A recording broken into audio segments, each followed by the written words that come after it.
मैं बहुत ही बोला single sheet of paper can decide my future, ये एक तरफ से सही भी बोला है और गलत भी है। क्यों? क्योंकि बात ये है। नेक्स्ट क्वेश्चन मेरा ये होगा कि सॉफ्टवेयर इंजीनियरिंग की जॉब्स और कम होंगी या फिर ऐसा हो सकता है कि जो लोग इस टूल्स को सीखेंगे वो ज़्यादा ग्रो कर पाएंगे, और इसका फ्यूचर इसकी किस तरह की डायरेक्शन जा रहा है डेवलपर्स के लिए? Survival of the fittest. सुना ध्यान से फिलहाल आईटी में अगर हम लोग इसको लेके रोएंगे तो ये अपना हौसला रोस्ट करने से कुछ नहीं। क्या हमें एपीजे अब्दुल कलाम जैसे लोग चाहिए, सुंदर पिचाई जैसे? बिल्कुल, देखो एपीजे अब्दुल कलाम ओके, सुंदर पिचाई बिल्कुल है। इसका रीजन ये है कि okay, so thank you Aditya sir आज के पॉडकास्ट में आने के लिए। एंड ये पॉडकास्ट खास करके उन लोगों के लिए होगा जो आईटी इंडस्ट्री में आना चाहते हैं, या फिर ऐसे लोग या फिर कैसे स्टूडेंट्स हम बोल सकते हैं जो कि क्लास 9 में है, 10 में है, 11 में या 12 में जो भी पढ़ाई कर रहे हैं, या फिर आईटी इंडस्ट्री में जो पहले से काम कर रहे हैं, उन लोगों के लिए होगा। फॉर ऑडियंस इन्फॉर्मेशन, तो आदित्य सर ने पिछले 5 साल में आईटी में अच्छा खासा अपना सर्विस दिया है। एंड पिछले 5 साल में आपने डेटा इंजीनियरिंग एंड सॉफ्टवेयर जो भी इंडस्ट्री है आपने उसे काफी क्लोजली देखा है। तो सबसे पहला बात तो ये कि thank you for coming to the podcast. And हम लोग बहुत सारे टॉपिक्स पे बात करने वाले हैं। तो सबसे पहले सर ये जानना चाहेंगे कि आईटी इंडस्ट्री में जिस तरीके से अभी बर्नआउट होता है, लोग बहुत ही ज्यादा स्ट्रेस फील करते हैं, क्या आपका अनुभव क्या रहा? आप आईटी इंडस्ट्री में कैसे आए, मतलब आपका एक्सपीरियंस कैसा रहा? क्या आप बाय डिफॉल्ट 12th के बाद, 12th साइंस के बाद आप आईटी इंडस्ट्री में आ गए, या फिर आपकी जर्नी कैसी रही आईटी में? कोडिंग में अगर बात करें तो कितनी स्मूथ रही? कि आपको कोडिंग स्टार्टिंग से पसंद थी कि आपने कोडिंग बाद में सीखी? आपका खुद का एक्सपीरियंस कैसा है इस पिछले 5 सालों में? एंड 12th के बाद जब आप कॉलेज में गए उस समय आपने क्या कंप्यूटर साइंस बाय डिफॉल्ट ले लिया था, या आपको पहले से इंटरेस्ट था कि आप कंप्यूटर साइंस लेंगे एंड आप इस फील्ड में ग्रो करना चाहेंगे? तो आपकी जर्नी के बारे में थोड़ा सा बताइए। ठीक है, तो अनमोल सिंह, थैंक यू मुझे बुलाने के लिए। तो जर्नी जो है आईटी का, तो मैं पास आउट हुआ 12 आई थिंक 2015 में। तो उसके बाद देखो बचपन से मेरा प्लान यही था कि एक कहावत है ना, सक्सेस कहीं मिल जाता है, तुमको बस अपना फोकस देना है उसी लाइन में। तो मैंने सोचा था कि कुछ ही बनते, जैसे बचपन में बोलते हैं ना तुम क्या बनना चाहते हो, कोई बोलता है डॉक्टर, पुलिस, ये सब वगैरह। तो मेरा प्लान कुछ था नहीं। अच्छा, कुछ था ही नहीं, बिल्कुल प्लान था ही नहीं, बचपन से क्लियर थे हम। कोई पूछता था, मैंने बोला कि बड़े होकर देख लेंगे, फिलहाल पढ़ाई करते हैं। ये बहुत सारे बच्चों का होता है अभी भी। अगर हम लोग बहुत सारे बच्चे से पूछे जो कि 9-10 में होते हैं, तो वो बोलते हैं कि आगे क्या करना है, तो उनके पास प्लान तैयार नहीं होता है। देखो ये जो चीज है ना कि प्लान तैयार नहीं होता है, एक नेगेटिव पॉइंट भी, एक पॉजिटिव पॉइंट भी है। नेगेटिव जैसे तुम्हारा कुछ लक्ष्य नहीं है, कोई एम नहीं है। नेगेटिव पॉइंट हुआ। पॉजिटिव पॉइंट ये है तुम्हारा कोई निर्दिष्ट लक्ष्य नहीं है, तो तुम्हारे पास बहुत सारा ऑप्शन है, बहुत सारे ऑप्शंस है सेलेक्ट करने के लिए। जैसे तीर है ना, तीर कहाँ मारे पता नहीं। अच्छा, तीर लग चुका है, उसका अलावा कोई ऑप्शन नहीं है। समझ रहे हो ना? तो ये एक होता है कि इसका एडवांटेज भी है, डिसएडवांटेज भी है। तो मैंने सोचा था चलो एक काम करते हैं, जो देखो हम तो ठहरे मिडिल क्लास फैमिली से, पैसा जरूरी था, और देखा था कि मास्टर्स में होता ना एमबीए वगैरह, ये सब बहुत डिमांडिंग, ये सब वगैरह। तो मैंने सोचा कि चलो उस लाइन चूज करते हैं जिसमें सबसे ज्यादा पैसा है। ठीक है, इससे मतलब ग्रेजुएशन करके पैसा अर्न किया जा सके। तो मुझे दिखा आईटी में ही पैसा है, तो उसको अर्न किया जा सकता है। तो मेरा लॉजिक सिंपल था बचपन से, जितना मतलब स्मार्ट हो सको हो, लैपटॉप कंप्यूटर चला सकते हो चलाओ, ठीक है, जितना एक्सप्लोर करना है करो। 10 पास हो। अब ऐसा नहीं कि मतलब जस्ट पासिंग मार्क्स नहीं, एक तो मिनिमम एक मार्क्स लेके जाओ जिससे तुमको कॉलेज वगैरह तुमको एडमिशन दे दे। वहां पे कहीं ब्रेकर ना लगे कि आपका परसेंटेज जो एलिजिबल परसेंटेज है उससे कम है, ऐसा ना हो। 6-7 सीजीपी अभी जो करंट एजुकेशन सिस्टम में जो मार्किंग स्कीम है ज्यादातर जगह में आउट ऑफ 10 6-7 सीजीपीए मिनिमम होना चाहिए। तो मैं बस उतना ही रखा, 10 पास किया, 12 पास किया, उसके बाद चला गया इंजीनियरिंग में। तो उसमें कौन सा लाइन चूज करना है, वहाँ बहुत सारा लाइन है, सीएस है, आईटी है, ईसी है, मैकेनिकल है, इलेक्ट्रिकल है, सिविल भी है। तो अब मेरा क्या था कि चूज करना था कि कंप्यूटर रिलेटेड चीज, ठीक है। तो उसमें 3 ही ऑप्शन आया।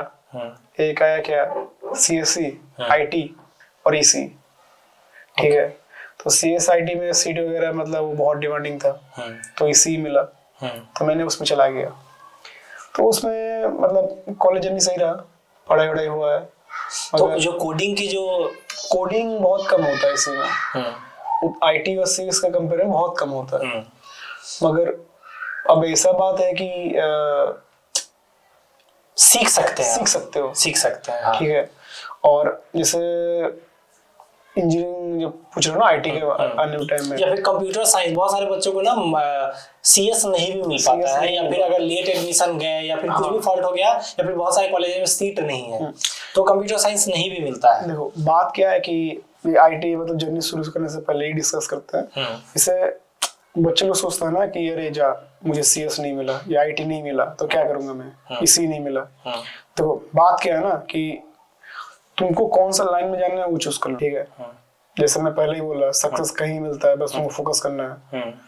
तो मगर तुमको अगर कंप्यूटर लाइन में आना है, मतलब IT इंडस्ट्रीज में आना है, तो मैं हाईली रिकमेंड करूंगा कि मैकेनिकल, सिविल ये ना ले।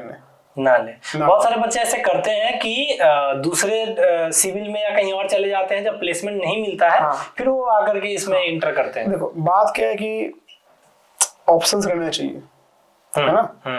मैं तुमको बोलूंगा कि 10 में से 1 ऑप्शन है वो टफ है, या फिर 10 में से 6 ऑप्शन करेक्ट है वो टफ है। टफ कौन सा है? तो ये 10 में से 1 वाला ना, क्योंकि प्रोबेबिलिटी 1/10 उसमें 6/10। तो जब तुम मैकेनिकल ले लोगे ना, बहुत सारे जगह बैठने नहीं दिए जाओगे, एलिजिबिलिटी मीट नहीं होगा। टैलेंट बाद में देखेगा, पहले देखेगा एलिजिबिलिटी है ही नहीं, तुमको तुम्हारा क्या फायदा होगा। तो ये थोड़ा क्लियर पहले से होना पड़ेगा, बिकॉज जब काउंसलिंग स्टार्ट होता है उसके पहले होना होगा। बिकॉज जब फॉर्म भरेंगे, आप डिसीजन लेंगे कि आप क्या क्या फील्ड्स आपको मिल रहे हैं, उस समय आपको डिसीजन लेना पड़ेगा।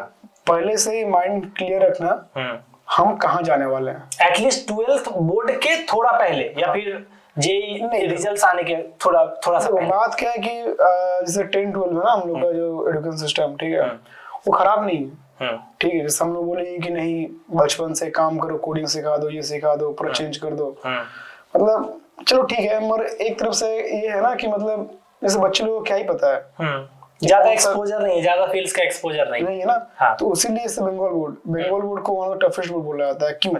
क्योंकि 10 तक ना हम लोग सारा सब्जेक्ट पढ़ते हैं, है ना, हर चीज का एक्सपोजर मिलता है, हर चीज का एक्सपोजर मिलता है। उसके बाद वो जब 10 क्रॉस करता है तो समझ में आता है अच्छा मुझे ये लाइन लेना चाहिए। हम लोग बचपन से उसको ये लाइन पकड़ा देंगे। जैसे हम लोग कभी देखते हैं ना, ये मूवी देख के हम लोग इसकी तरह एक्टिंग करते हैं, मगर बहुत 2 दिन में उतर जाता है ना। तो बचपन से अगर कोई साइंस वाला लड़का को कॉमर्स पकड़ा दिए, वो कॉमर्स पढ़ता रहा, बाद में उसको साइंस में मौका मतलब मन कर भी नहीं ले पा रहा है, तो क्या फायदा। तो ये डिसाइड हमें पहले से करना पड़ेगा, थोड़ा सा पहले डिसाइड करना पड़ेगा कि हमें क्या लेना है एडमिशन से पहले। अगर तुम CBSE बोर्ड में हो तो पहले से डिसाइड कर लो, उसी लाइन में फोकस करो बस। अगर बंगाल बोर्ड में हो तो 10 तक तुमको फ्रीडम मिलता है, उसका 11-12 में तुम कॉमर्स चूज करो या फिर साइंस चूज करो। तो आपने भी इसी तरीके से कोडिंग कॉलेज टाइम में, या फिर जो भी आपकी थोड़ी बहुत कोडिंग थी, आपने थोड़ी बहुत वहाँ कॉलेज में किया था। उससे पहले कोडिंग बिल्कुल नहीं था, ठीक है। फिर उसके बाद आप इस तरीके से अपने जॉब में लैंड कर गए आफ्टर कॉलेज। तो हम लोग कहाँ थे, यही कि आपने जो कॉलेज का बताया कि किस तरीके से आपने क्या ये सेलेक्ट किया लाइन खुद से, या फिर कि आपने कोडिंग सीखी कैसे, या फिर आपका इंटरेस्ट था। देखो बात क्या है कि कोडिंग कॉलेज में मैंने बोला कि बहुत कम हुआ था इसी में, ठीक है। कुछ वगैरह 1-2 सब्जेक्ट वगैरह होते हैं, उसमें कोडिंग करना पड़ता है। उसके अलावा सारा इलेक्ट्रॉनिक्स का सामान है, ठीक है, सेमीकंडक्टर वगैरह ये सब में, ठीक है। उसमें मुझे इतना इंटरेस्ट था नहीं, मुझे कंप्यूटर में आना था, तो वो भी बस खाली पढ़ाई कर लिया मैंने, पास हो गया, ठीक है। पर मैं सबको सजेशन दूंगा कि पढ़ो और जितना हो सके उतना स्कोर करो। स्कोर करने के लिए हमें बहुत सारे रट्टे भी मारने पड़ते हैं, तो वो कितना स्किल लेवल कोड के कंपेयर में कितना ज्यादा इक्विवेलेंट है। बात ये है कि तुम रटोगे ना, तो रट के कितना मार्क्स लाओगे, ज्यादा नहीं, फिर भी डिपेंड करता है। आउट ऑफ 10 रट के 100 में से 50 60 70 रट के रहा है और तुम समझ के लाओगे तो 100 ला सकते अपने भाषा में लिखे जो रटा हुआ चीज तो ला सकते हैं, पूरा ला सकते हैं। तो अगर 100 में से 80 भी आ गया तो 40 से 80 अच्छा है ना।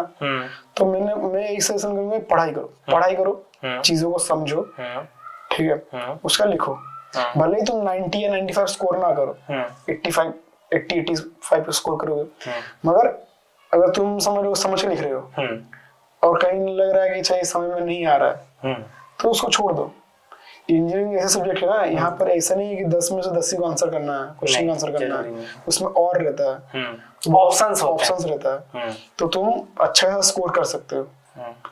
तो मैं यही बोलूंगा कि 10, 12 और ग्रेजुएशन में बहुत कोई बोलता है ना single sheet of paper can not decide man's future, ये एक तरफ से सही भी बोला है और गलत भी है। क्यों? क्योंकि बात ये है कि एक मेहनती इंसान है, उसके लिए ये बात चलो बहुत अच्छा है, मगर जो एक लेजी इंसान है इसके लिए एक बात है जहर बन जाएगा। क्योंकि वो सोचेगा ना कि एक शीट ऑफ पेपर क्या डिसाइड करेगा, मैं डिसाइड करूंगा क्योंकि वो सुनता आया है।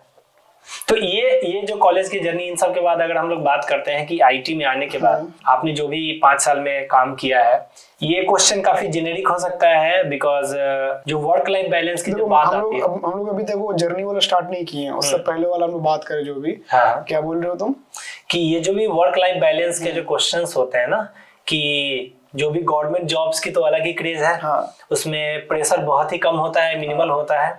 एंड रिसेंटली हम लोगों ने ये भी सुना है कि 8th पे कमीशन आने वाला है, एंड इसमें जो भी गवर्नमेंट जॉब कर रहे हैं लोएस्ट पोजीशन वाले की सैलरी 50-60 मिनिमम हो जाएगी। एंड अगर हम लोग आईटी की बात करते हैं, जो आज भी जो टीसीएस, एसेंचर या फिर जो भी इंडिया में जो कंपनीज है मैक्सिमम जो सर्विस बेस्ड कंपनी है, उनकी जो स्टार्टिंग सैलरी है आज भी वही 3.5 लाख के नियर बाई ही है या 4 लाख के नियर बाई ही है। तो क्या ये इतने कम सैलरी में एक फ्रेशर्स के लिए जिस तरीके के वर्क लाइफ बैलेंस उन्हें मिलती है, बहुत ही एक्सटेंसिव प्रेशर होता है, बहुत ही एक्सटेंसिव काम होता है, तो आप इसको कैसे देखते हैं कि ये work pressure company to company होती है, प्रोजेक्ट टू प्रोजेक्ट हो सकती है, या फिर आपका खुद का एक्सपीरियंस क्या रहा है, या फिर आपने अपने सीनियर्स को देखा होगा, या फिर बाद बाकी टीम मेंबर्स को देखा होगा, या दूसरे टीम्स के लोगों को देखा होगा। तो ये वर्क लाइफ बैलेंस के ऊपर आपका क्या थॉट है, ये किस तरीके का है? आपने रिसेंटली 70-80 आवर पर वीक, आपने ये भी डिबेट सुना होगा, 90 आवर्स वीक डिबेट भी सुना होगा, आपका क्या थॉट है? तो जैसे तुम बोले कि वर्क लाइफ बैलेंस, ठीक है, वर्क प्रेशर ये सब वगैरह, ठीक है, देखो चीजों को हम लोग को बहुत सिंपल रखना चाहिए, बहुत सिंपल इन द सेंस हम लोग थोड़ा पास्ट में आते हैं, ठीक है, एकेडमिक में जाते हैं, प्रोफेशनल वर्ल्ड में नहीं आते अभी। एक जैसे तुमको क्या लगता है कि कोई भी सब्जेक्ट है, एक 10th क्लास के लिए, 10th बंगाल, तुम बंगाल बोर्ड से हो ना? बंगाल बोर्ड से तुम हिस्ट्री पढ़ रहे हो, क्या लगता है हिस्ट्री इतना डिफिकल्ट सब्जेक्ट है, तुम पढ़ नहीं पाओगे, पूरा कंप्लीट नहीं कर पाओगे बुक? थोड़ा नहीं है, काफी इंटरेस्टिंग होता है, इंटरेस्टिंग बहुत सारी स्टोरीज होती हैं। अच्छा टफेस्ट सब्जेक्ट बताओ, कोई टफेस्ट सब्जेक्ट जो तुमको लगा है? Toughest subject in class 10th में मुझे इक्विवेलेंट ही लगा था। मैथमेटिक्स में मेरा ज्यादा इंटरेस्ट था, बट बाद बाकी सब्जेक्ट मैं टफ नहीं बोलूंगा। 12 का बताओ, 12th में मुझे थोड़ा फिजिक्स उतना अच्छा नहीं लगता था, टफ तो नहीं बोलूंगा, लेकिन मैंने उसमें ज्यादा समय नहीं दिया। चलो ठीक है, काइंड ऑफ टफ के कैटेगरी में रख सकते हैं, बिकॉज़ मैंने पढ़ाई नहीं की थी, फिजिक्स थोड़ी बहुत कम, समय नहीं दिया तुमने बोला। हाँ, ठीक है, मैथ्स में ज्यादा मैंने समय दिया था, केमिस्ट्री में वर्ड को याद रखना, ठीक है। हाँ, अब मान लो तुम फिजिक्स पढ़ाई कर रहे हो, है ना, पूरा, तो क्या लगता है क्लास 2 में जो बुक है पूरा साल पढ़ोगे तो कंप्लीट नहीं हो पाएगा? होगा तभी तो सिलेबस बिल्कुल होगा, ठीक है। मगर एक स्मार्ट बच्चा आ गया, बहुत स्मार्ट है, वो बोला कि मैं 12 महीने क्या पढ़ूंगा, 12 महीने में तो मैं तो कर लूंगा, क्या फायदा है, मैं लास्ट 1 महीने पढ़ता हूँ, ठीक है। लास्ट 1 महीने में पढ़ाई किया, 20 दिन पढ़ाई किया, वो डर गया कि चैप्टर खत्म नहीं होगा, वो जाके बोल रहा है कि फिजिक्स टफ है, सिलेबस बहुत बड़ा है, सिलेबस बहुत बड़ा है। उस इंसान को देख के बाकी लोग भी वही बोलने लगा, सिलेबस बहुत बड़ा है, फिजिक्स टफ है। तो इसमें इशू क्या था?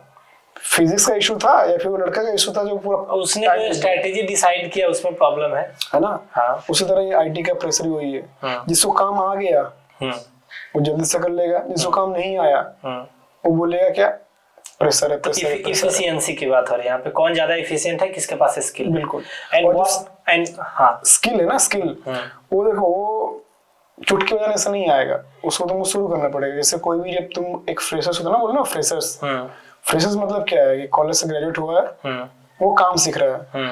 मेरा एक दोस्त बोला था, एक फ्रेशर्स का ना, उसका ये क्या बोलते हैं, ये हक है उसका, मतलब बाय डिफॉल्ट हक है, वो गलती करेगा, गलती करेगा ही करेगा, है ना। तो सीख रहा है काम। तो सीखने के टाइम में ना अगर वो लापरवाही किया तो 2-3 साल बाद वो भुगतेगा। वो बोलेगा कि मैं आईटी में फंस गया हूँ, मैं आईटी में 8-10 घंटा। ये तो हो गई एफिशिएंसी की बात। लेकिन जो अपर मैनेजमेंट से या कंपनी की तरफ से एक होता है ना कि आपको मंडे टू सैटरडे काम करना है, एवरीडे 8 घंटे नहीं 10 घंटे करने हैं, 12 घंटे करने हैं, उस पे क्या? उस पे क्या रहता है कि वो लोग क्या रहता है, वो लोग रहता है मैनेजमेंट। मैनेजमेंट ट्रैक कैसे करेगा, देखेगा कितना काम कर रहा है ना। जैसे मैं तुमको बोला कि एक बच्चा है, एक छोटा, फिर से हम लोग पीछे आते हैं। देखो हम लोग जो भी करते हैं ना, उसका रूट जो होता है ना एकेडमिक, उसमें जाते हैं। ठीक है, एक बच्चा पढ़ाई नहीं कर रहा है, ठीक है, बुक खोल के बैठा ही नहीं है। दिन में कितने घंटा बुक खोला है? 10 मिनट। उसका पापा आके देखा 10 मिनट, मम्मी से पूछा 10 मिनट बुक खोला हुआ है? मैं बोली हाँ। बोला ठीक। तो उसको वो बोला कि एक काम और, कल से 2 घंटा बुक खोल के बैठेगा। मम्मी बोली कि अरे 2 घंटा बुक खोलेगा, 10 मिनट पढ़ता ही नहीं है, खोले रख देता है। वो लड़का 2 घंटा बुक खोला रहा, पकड़ा हुआ। वो एक घंटा इधर उधर देखा, उसके बाद देखा कि कुछ है नहीं, बुक देख लेते क्या होता है। बुक में कुछ थोड़ा सा दिखा, थोड़ा सा दिखा मतलब क्या है, मन में उसको लाया, समझ रहे हो ना। तो उसके तो पढ़ने लगा बुक।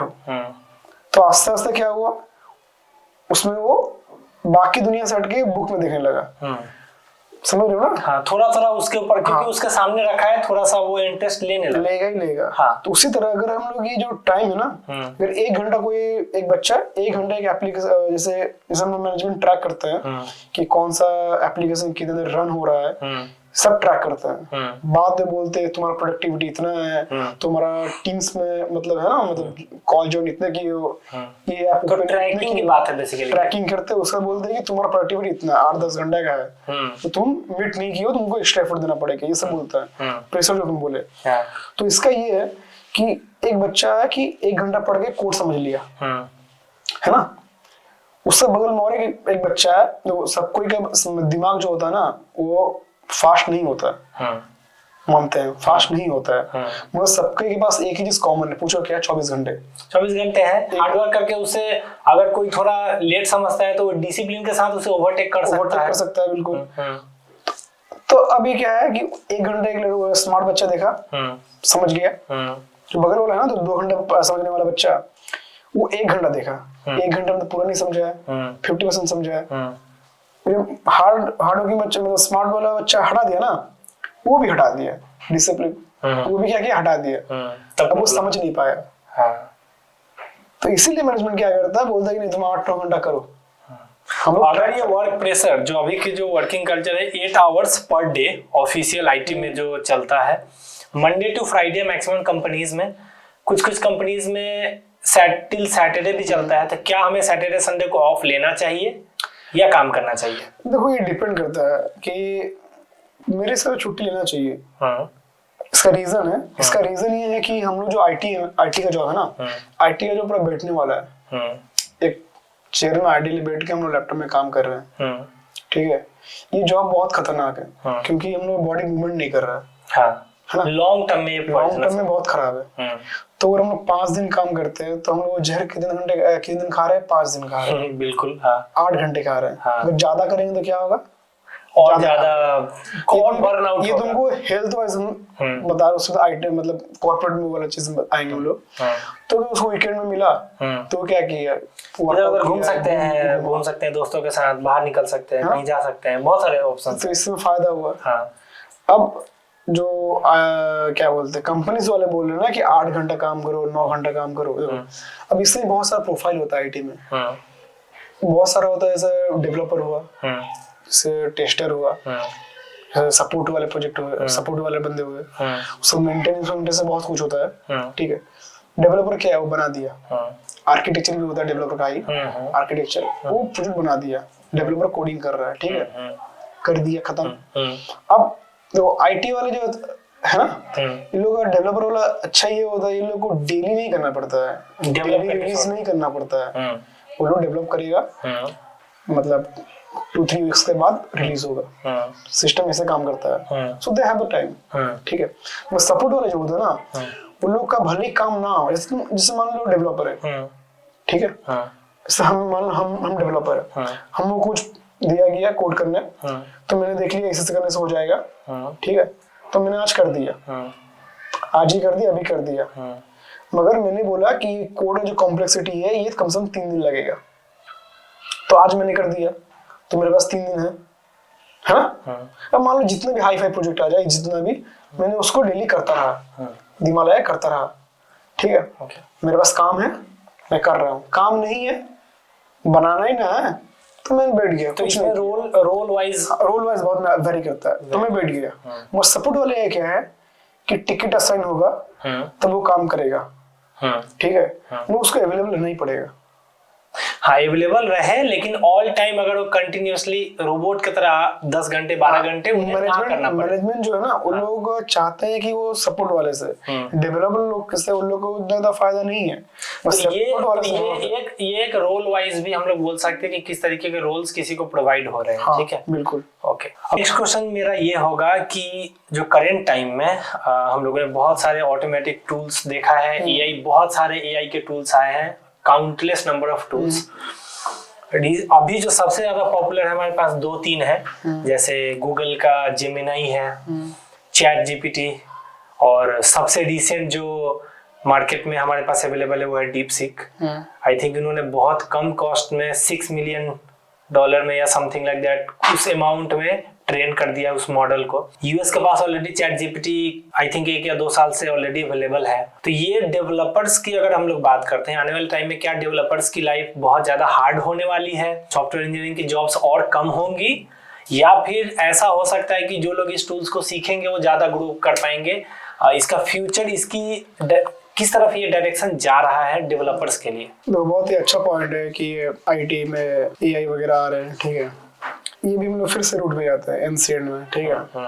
हम लोग इवोल्यूशन देखे ना, इवोल्यूशन एक तो वर्ड ना, सर्वाइवल ऑफ द फिटेस्ट, सुने हो ना, सर्वाइवल ऑफ द फिटेस्ट, ये हर जगह अप्लाई होता है। फिलहाल आईटी में भी है। अगर हम लोग इसको लेके रोएंगे तो ये अपना आंसू का वेस्ट करने से और कुछ नहीं है, आंसू और टाइम को वेस्ट करने से और कुछ नहीं है।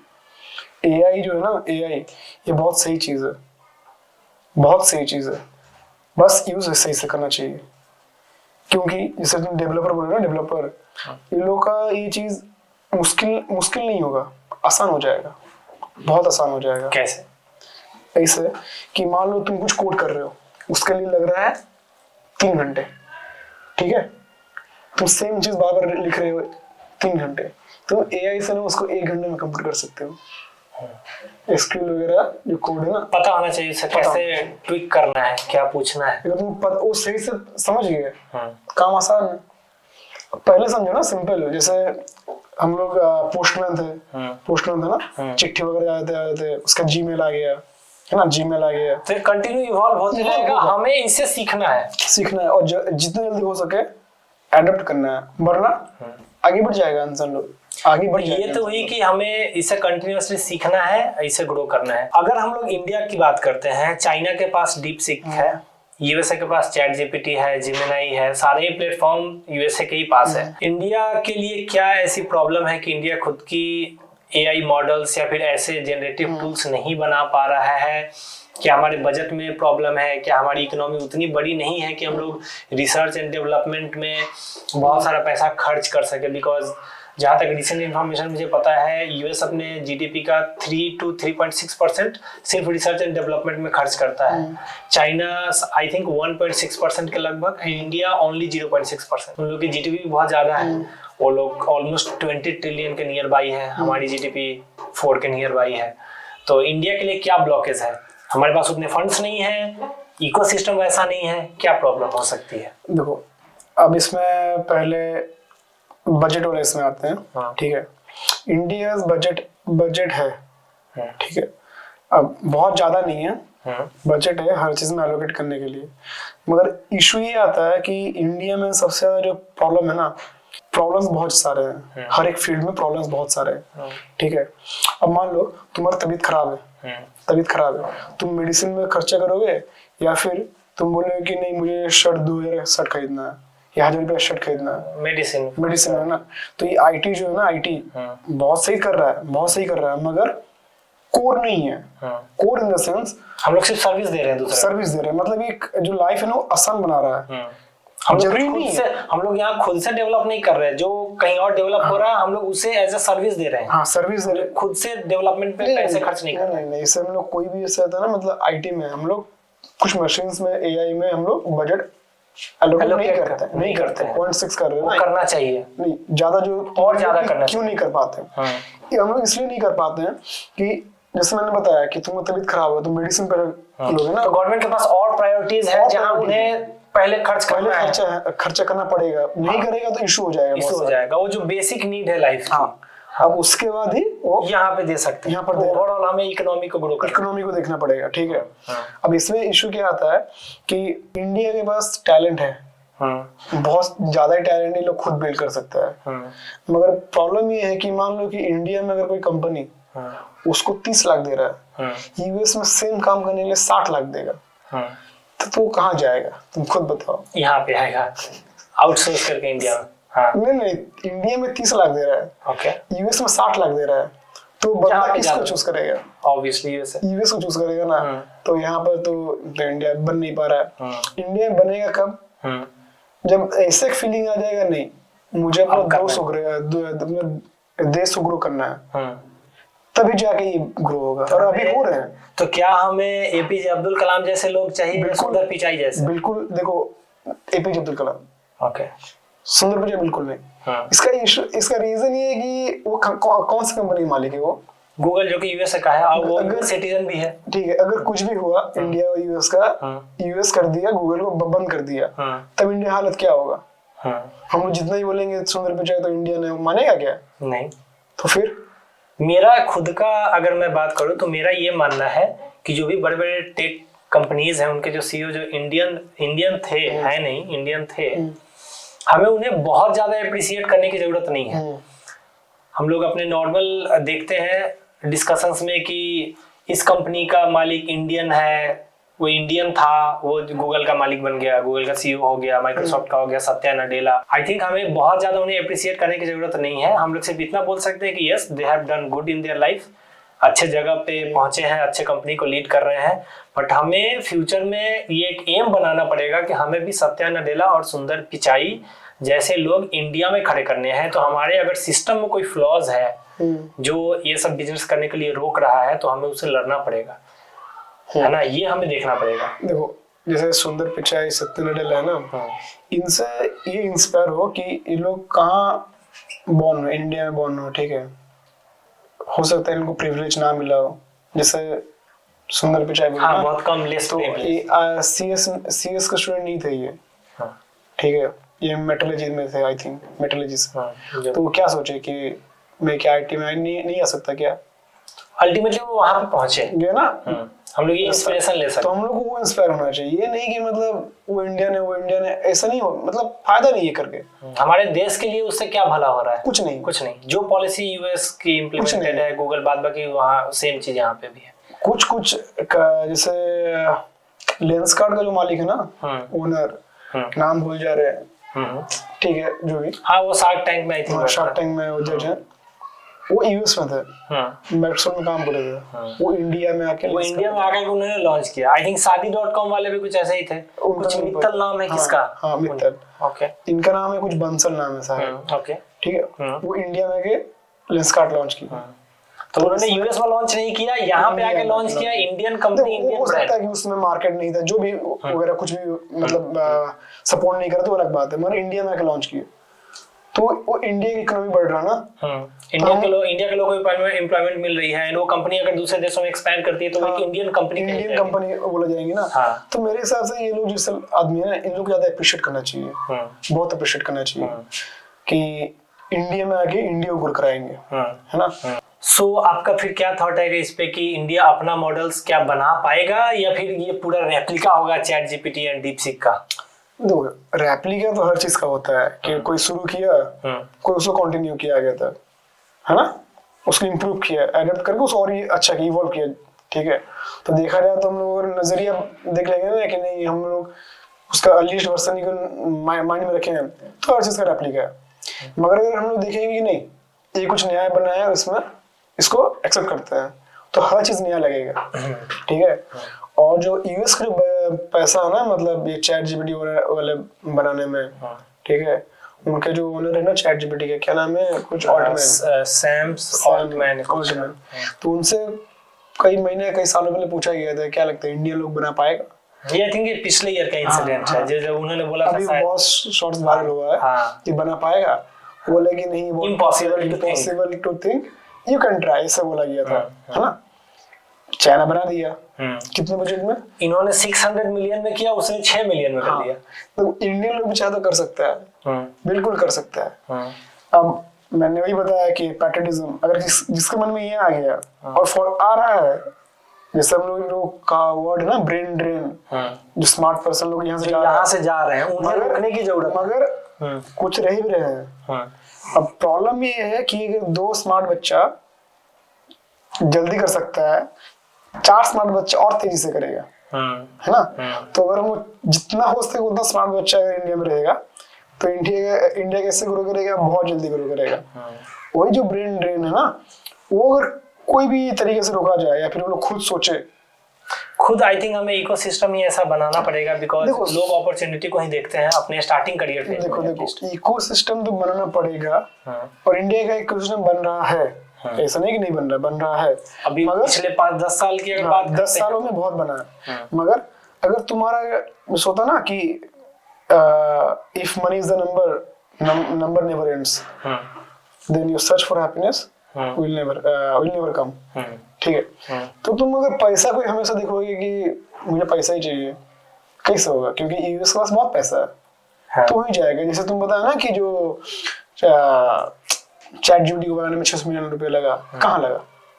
कि कोई रोबोट खा गया, कौन लिया? रिसर्च डेवलपमेंट में जो पूरी टीम काम कर रही है, हाँ, कॉस्ट पूरा उस मॉडल को तैयार करना है। अब मान लो कि जैसे हो सकता है कि उस टाइम में कोई और भी सोचा हो, मगर पैसा ही ज्यादा दे रहा हो तो यूएस ले गया।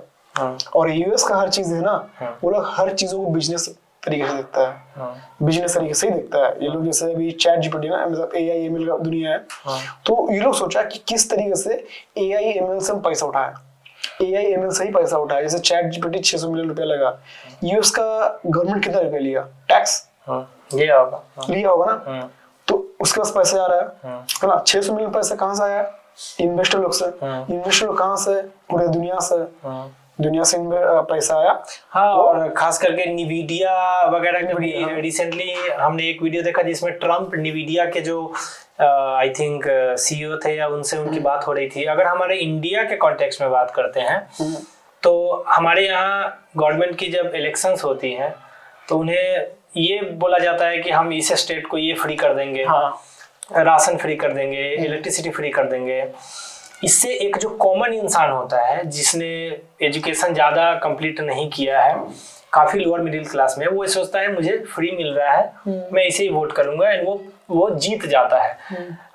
भारत में जो भी करंट गवर्नमेंट है बीजेपी की, उन्होंने पहले ऐसा नहीं करते थे, बट रिसेंटली वो भी अब फ्री बांटना शुरू कर रहे हैं। इससे क्या होता है कि जो मेन फोकस होता है इलेक्शंस का, उससे हट करके इन सब चीजों का फोकस हो जाता है। जैसे यूएसए के पार्लियामेंट में या बाद बाकी जगह हम लोग बात करते हैं, वहाँ पे बात होती है जो इलीगल इमिग्रेंट्स हैं उसको बाहर निकाल फेंकना, या फिर हमारे उनके यहाँ किस तरीके से जो टेक कंपनीज है वो कैसे ग्रो करेंगी, उनके पॉलिसीज, उनके सीईओ के साथ मीटिंग्स होती है। मतलब ओवरऑल डेवलपमेंट पे इन सब चीजों में बात होती है कि कैसे ग्रेट बनाया जाए उस प्लेस को। हमारे यहाँ पे होती है ये सब चीजें, बट फोकस दूसरी चीजों पे ज्यादा होता है। जैसे हम इलेक्ट्रिसिटी फ्री कर देंगे, हम राशन फ्री कर देंगे, हम महीने के 2000 रुपए बांटेंगे।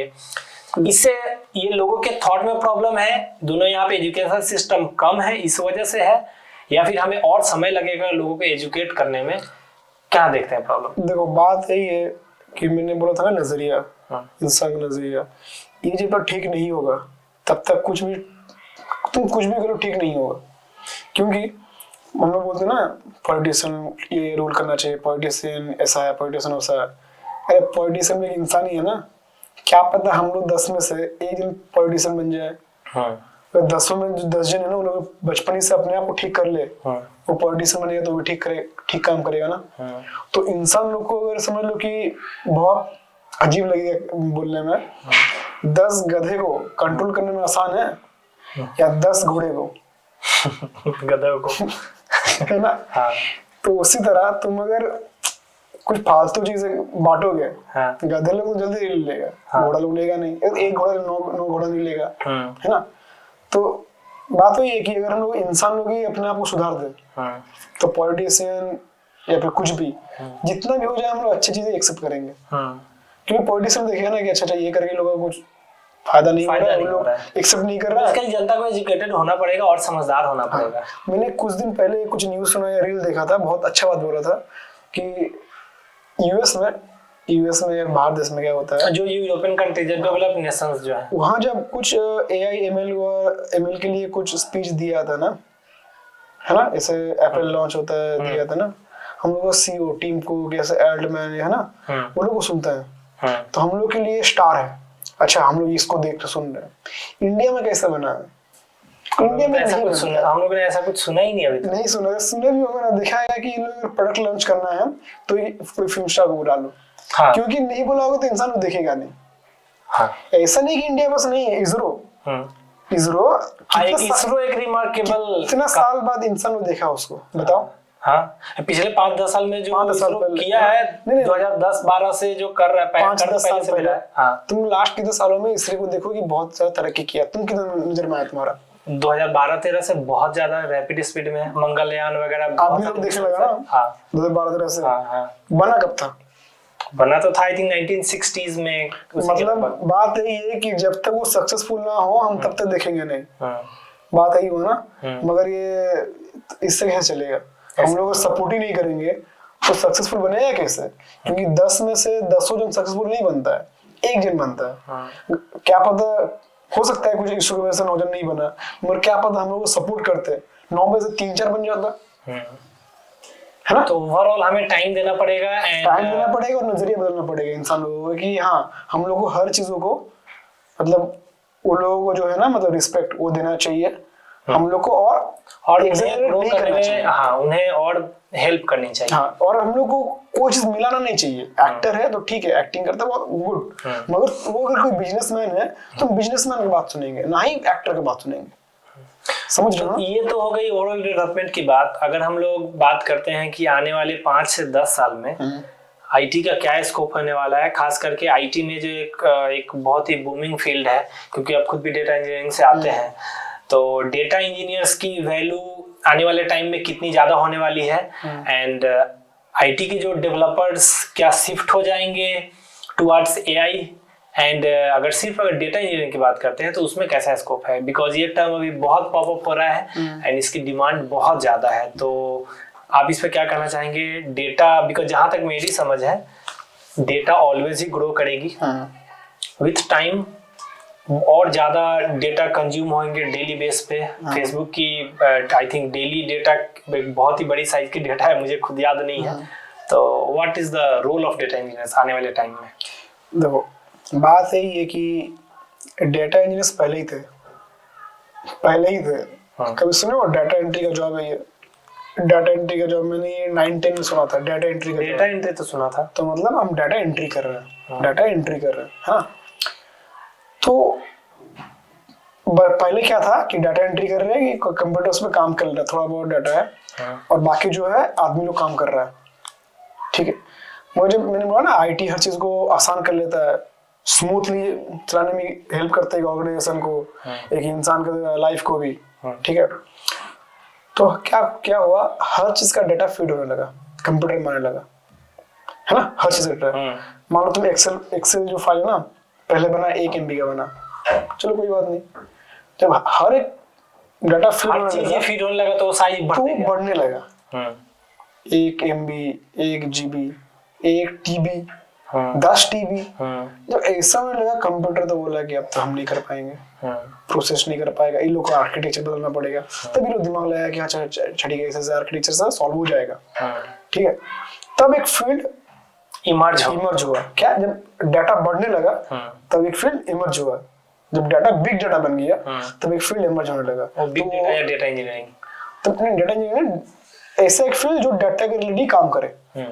एक आदमी डाटा कलेक्ट करेगा, ऑब्जर्व करेगा, हर चीज कलेक्ट करेगा, और एक आदमी उसको प्रोसेस करेगा। ठीक है, और एक आदमी उसको दिमाग लगाएगा इसको कैसे ठीक किया जा सके, ये इसके बेस पे कैसे डिसीजंस बना सकते हैं हम लोग। जो डाटा एनालिस्ट किया कलेक्ट किया। ठीक है, इस मतलब ए एक्सेल सी डी एक्सेल तो आने वाले टाइम में और इंक्रीज होगा, बहुत इंक्रीज होगा, क्योंकि मैं बताया ना कि आईटी हर चीज को आसान करता है। तो हर डेटा फीड होगा। और सारे बोला जाता है ना, data is the new oil. हाँ, तो अभी जिस तरीके से जितने भी चीजें या फिर जो भी मॉडल्स है, अगर हम लोग लेटेस्ट डेवलपमेंट की अगर बात कर रहे थे चैट जीपीटी, डीप सीक की, तो ये सारे मॉडल जो ट्रेन किए गए हैं लार्ज वॉल्यूम ऑफ डेटा के ऊपर भी ट्रेन किए गए हैं। तो आई थिंक डेटा काफी, मेरे समझ से काफी इंपॉर्टेंट होने वाला है आने वाले 5-10 साल में। एंड अगर हम लोग फाइनल डिस्कशन अगर हम लोग करते हैं कि इंडिया के पर्सपेक्टिव से हम लोग देखते हैं कि जो भी डेवलपर्स हैं या फिर इंडिया में जितने भी इंजीनियर्स हैं, अगर हम लोग आने वाले टाइम में 5 साल 10 साल 20 साल के विंडो में किस तरीके से चीज़ों को बदल सकते हैं कि जो भी अभी जितने भी बड़ी बड़ी टेक कंपनीज हैं सारी की सारी यूएस की हैं मैक्सिमम। जैसे एक यूट्यूब का ऑल्टरनेट आया था, आई थिंक कू या फिर कुछ नाम था, आई थिंक वो चला नहीं। सो आखिरी क्वेश्चन हमारा ये रहने वाला है कि इंडिया के पास जो भी आने वाले टाइम में जो चैलेंजेस हैं, एंड खास करके अगर हम लोग आईटी प्लेटफॉर्म्स की बात करते हैं, सारे प्लेटफॉर्म्स या तो यूएस से हैं या फिर कोई और कंट्रीज से, एक दो छोटे मोटे इंडिया के होंगे। तो इंडिया किस तरीके से आने वाले टाइम में इन सब चैलेंजेस को ओवरकम कर सकता है, एंड हमें किस तरीके से टारगेट लेना चाहिए कि जिस तरीके से डीप सीक चाइना ने चैट जीपीटी के बाद इनिशिएटिव लिया, एक टारगेट लिया, एंड 1 से 2 सालों में डीप सीक को लॉन्च कर दिया। हम लोग अभी तक नहीं कर पाए, हम लोग अभी शुरू कर रहे हैं। या फिर जो भी अगर हम लोग 1998 की अगर हम लोग बात करते हैं, जब कारगिल वार हो रही थी 1999 में, उस समय यूएसए ने जीपीएस सिस्टम इंडियन आर्मी को डिनाई कर दिया था उसका एक्सेस। तो उसके ऑल्टरनेट में आई थिंक नाविक एक सिस्टम है जो अभी डेवलप हो रहा है या फिर हो गया है, वो यूज होता है। तो आने वाले टाइम में इंडिया को इन सब, अगर हम लोग टारगेट 10 से 15 साल का विंडो लेते हैं, तो क्या हम लोग यूएस के लेवल तक सरपास करने की बात नहीं कर रहे हैं, उसके लेवल तक क्या हम लोग अचीव कर सकते हैं या फिर उसके नियर बाई पहुंच सकते हैं? हमारा मिशन क्या होना चाहिए? देखो, मिशन तो यही होना चाहिए कि there are few things you can't control, you can control, and there are few things you can't control. दूसरे इंसान क्या करेंगे ये मेरे कंट्रोल में नहीं है, हम क्या करेंगे ये मेरे कंट्रोल में है। तो सबसे पहला तो जो नॉर्मल कॉमन पीपल है उसको थोड़ा मेहनत होना पड़ेगा। मेहनत इन द सेंस नहीं कि मतलब ईटा पथोड़ा, ऐसा नहीं।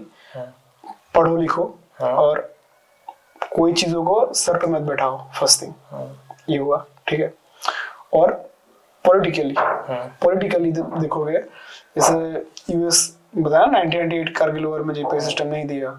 ठीक है, तो इंडिया भी फिलहाल कुछ नाविक बना है या बना चुका है। तो बात ये है कि हम लोग जैसे डिफेंस सिस्टम बोलते हैं ना कि इंडिया 3rd नंबर में आता है कई चीजों में। इंडिया ब्रह्मोस मिसाइल वगैरह रसिया के साथ मिलकर बनाया है। मतलब हम लोग टॉप कंट्रीज में जैसे 1 2 3 में कम्पीट कर रहे हैं डिफेंस में। कर रहे हैं क्यों? क्योंकि हम लोगों ने मिशन लिया और हम लोग हिस्ट्री वैसा रहा, लड़ाई वड़ाई वैसा होता रहा। तो हम लोग नहीं करेंगे तो हिस्ट्री रिपीट होगा, फिर से अटैक होगा हम लोग पे। तो हम लोग डिफेंस स्ट्रॉन्ग करेंगे तो हम लोग अटैक नहीं होगा, है ना। और जैसे डिफेंस में हम लोग आगे बढ़े हैं, आईटी में हम लोग बहुत पीछे हैं। हर चीजों को फॉलो कर रहे हैं, दूसरे को सर्विस दे रहे हैं। हाँ, मगर हम बहुत पीछे हैं। तो इसको ये जो है ना, ये हम लोग आगे जाएंगे, मगर प्रॉब्लम ये है कि अगर हम लोग अपना आंख नहीं खोलेंगे ना, हम लोग आगे जाएंगे तो बाकी दुनिया ही बहुत आगे चल गया होगा। हाँ, तब तक वो बैठे नहीं रहेंगे। हाँ, वो लोग तो बैठे नहीं रहेंगे, क्योंकि वो लोग जानता है कि स्मार्ट, जैसे तुम एक बहुत स्मार्ट इंसान हो, मेरे कंपनी में तुम बहुत स्मार्ट इंसान हो। ठीक है, तुम्हारा 10 लाख का सैलरी है। ठीक है, तुम कल बोले सर हमको हम अपना एक स्टार्टअप खोलेंगे, तुम हम आपको कंपनी छोड़ रहे हैं। हम बोले अनमोल एक काम करते हैं, तुमको 30 लाख दे रहे हैं, तुम बताओ तुम स्टार्टअप खोलोगे या मेरी कंपनी में काम करोगे? बोलेंगे कि वो तो डिपेंड करता है कि मेरा कितना मोटिव स्ट्रांग है। अगर 50 लाख मैं खोलूंगा हूँ 50 लाख देंगे। हाँ, मैं सोचूंगा कि ठीक है मैं इसे ही कंटिन्यू करता हूँ और फंड्स इकट्ठे कर लेता हूँ। लेकिन अगर मैं पर्सनली पूछेंगे मेरा थॉट, अगर मेरा मोटिव रहेगा तो मैं बोलूंगा नहीं, I will go for my startup. 10 में से 8 बच्चा क्या करेगा? हम उसे 50 लाख देंगे। 10 लाख अमाउंट भरने पे वो हो सकता है कि वो उसे ही सेलेक्ट करे कि ठीक है मैं यही रहता करेगा ना। तू कभी वो कंपनी का मालिक नहीं बन सकता। मालिक कौन रहेगा? मैं ही रहूंगा। जो थोड़ा मैं अगर यूएस पूरा सही वही कर रहा है, वो पैसा दे रहा है। तो इंसान का माइंड जो ना, यही वजह है कि जो भी हमारे सीईओ जो इंडियन थे वो बाहर ही जाके मैं तुम्हें पैसे दे रहा हूँ वापस आओ। वैसा इन्वायरमेंट था ना इंडिया में, सबसे बड़ा बात अभी इंडिया में बन रहा है। तो उसी तरह देखोगे ना, जब स्टार्टअप इंडिया में बहुत सारे बना हुआ लास्ट 10 साल से, बहुत बने, बहुत सारे फेल हुए, बट उसमें से कुछ निकलेंगे। फेल तो होंगे ही, मगर बने ना तभी ना हम लोग ग्रो करेंगे ना आगे। तो बन रहा है, ये बहुत अच्छा बात है। और जैसे हम लोग एक तो अच्छा है कि इंसान लोग का नजरिया थोड़ा बदला है। जैसे हम लोग बोलते हैं ना कोई भी चाइनीज सामान, नहीं तो चाइना प्रोडक्ट खराब हो जाएगा। एक भारतीयता दिखती है कि हाँ, तो भारतीयता फीलिंग है ही, ठीक है। इसमें इंसान लोगों को थोड़ा सा मैच्योर हुआ है। मैच्योर इन द सेंस ये हुआ है कि हम लोग मान लो पहले कुछ सोचते थे ना कि कहाँ से आया, चाइना का सामान है, चाइना का सामान खराब हो जाएगा, 10 मिनट ठीक है, चाइना का सामान खराब हो जाएगा, ये सोचते थे ना। मतलब डीप सी का आया, हम लोग क्या बोल रहे हैं, खराब हो जाएगा ये कहीं बोल रहे हैं? नहीं, इतना कम पैसे में बना लिया तो हम लोग क्यों नहीं कर सकते हैं? यूएस 600 मिलियन में कर रहा है। विजन की हमें ये करना है एंड गवर्नमेंट उस पे एक्शंस ले, बिकॉज यहाँ पे एक मैनेजमेंट की बात आ जाती है, गवर्नमेंट की इन्वॉल्वमेंट के बीच में बात होती है, गवर्नमेंट किस तरीके से उस पूरे इकोसिस्टम को प्रमोट कर रहा है। और जैसे डीप सी कितना कम पैसा में हुआ ना, क्योंकि हर चीजों को गवर्नमेंट क्या मॉनिटर किया, कंट्रोल किया, और जितना कम रुपया हो सके उतने में लॉन्च करवाया, राइट। जैसे ब्रेन ड्रेन केस होगा, वो तुम कंट्रोल गवर्नमेंट जाने देगा ही नहीं चाइनीज पीपल को। मान लो कुछ आदमी जाता है बाहर, मगर अगर हर चीज को गवर्नमेंट कंट्रोल करेगा, जाएगा नहीं। जब जाएगा नहीं, अपना प्रोडक्ट देख लो चाइना में क्या हो रहा है, हर चीज में प्रोडक्शन वही हो रहा है, मैन्युफैक्चरिंग है ना। अगर इंडिया वो कर दे, आधे इंसान लोग तो बमक जाएंगे, सरकार के अगेंस्ट में चल जाएंगे, तुम हर चीज को कंट्रोल क्यों कर रहे हो?